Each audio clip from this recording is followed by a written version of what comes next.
Subscribe and download over 1 million code snippet including this tutorial from codegive.com, link in the description below. In this tutorial, we'll explore how to send emails using Python through the Gmail SMTP server. We'll use the SMTP library, which is part of the standard library in Python, to accomplish this task. Enable less secure app access in your Gmail account.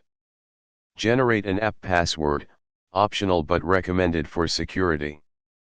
Replace the placeholder values in the code with your actual Gmail email address, password, or app password, the recipient's email address, subject, and body of the email.